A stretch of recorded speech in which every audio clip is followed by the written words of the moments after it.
DSC preparation కి మిగిలిన తక్కువ సమయాన్ని డిఎస్సి 2024 యాప్ లేదా DSC2024.com తో జాబ్ ని సాధించండి.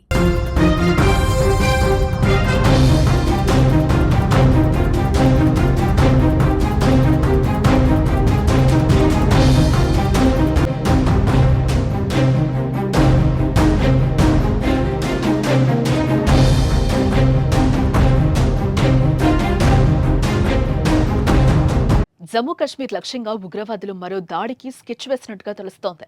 భద్రతా బలగాలు, పర్యాటకులు, సామాన్య ప్రజల టార్గెట్ గా కాకుండా జైళ్లపై అటాక్ కు ముష్కరులు ప్లాన్ వేసినట్టుగా సమాచారం. కశ్మీర్ జైళ్లలో ఉన్న హై ప్రొఫైల్ ఉగ్ర నాయకులను విడిపించుకోవడానికి జైళ్లపై దాడి చేయాలని చూస్తున్నట్టుగా తెలుస్తోంది. ఇప్పటికే పహల్గామ్ ఉగ్రదాడి దర్యాప్తులో భాగంగా చాలా మంది స్లీపర్ సెల్స్, ఓవర్ గ్రౌండ్ వర్కర్లను తీసుకొచ్చి ఈ జైళ్లలో ఉంచారు. వీరితో పాటు ఆర్మీ వాహనంపై దాడి కేసులో నిందితులైన నిసార్, ముస్తాక్ సహచరులను జాతీయ దర్యాప్తు సంస్థ ప్రశ్నిస్తోంది.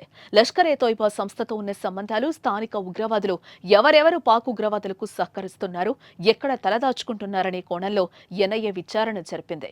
ఈ నేపథ్యంలో జైళ్లపై దాడి జరగొచ్చని సమాచారం నిఘా వర్గాలకు చేరింది. ఉగ్రదాడిని నిఘా వర్గాలు పసిగట్టి భద్రతా బలగాలను అప్రమత్తం చేశాయి.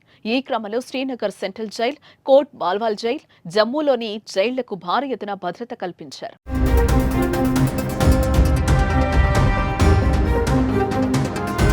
పహల్గామ్ ఉగ్రదాడి నేపథ్యంలో స్థానిక ఉగ్రవాదులను ఎన్ఐఏ విచారిస్తోంది. అలాగే పాత కేసుల్లో ఉగ్రవాదులను ఆరా తీస్తోంది. ఈ క్రమంలోనే ఇండియన్ ఆర్మీ వెహికల్స్ పై దాడికి పాల్పడ్డ కేసులో అరెస్ట్ అయి జైలులో ఉన్న నిసార్, ముస్తక్లను విచారించగా జైలుపై దాడి విషయాలు బయటపడ్డాయి. గతంలో జైళ్ల సెక్యూరిటీ బాధ్యత సిఆర్పీఎఫ్ చేతిలో ఉండేది. 2023 నుంచి జైళ్ల నిర్వహణ బాధ్యత సిఆర్పీఎఫ్ నుంచి సిఐఎస్ఎఫ్ కు బదిలీ అయ్యింది. ఉగ్రదాడి నేపథ్యంలో సిఐఎస్ఎఫ్ హై అలర్ట్ ప్రకటించింది. జైళ్ల భద్రతపై ఉన్నతాధికారులతో సిఐఎస్ఎఫ్ డైరెక్టర్ సమీక్ష నిర్వహించారు. ఉగ్రదాడి జరిగే అవకాశం ఉన్న జైళ్లలో Srinagar central jail, Kot Bhalwal jail, Jammu jail ఉన్నాయి.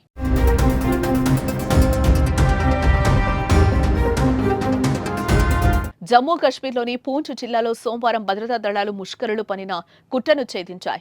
సైనిక బలగాలను లక్ష్యంగా చేసుకునేందుకు ఉగ్రవాదులు దాచిన కమ్యూనికేషన్ పరికరాలు, 5 ఐఈడీలను స్వాధీనం చేసుకున్నాయి. ఈ స్థావరం సురాన్ కోటు ప్రాంతానికి అత్యంత సమీపంలోనే ఉంది.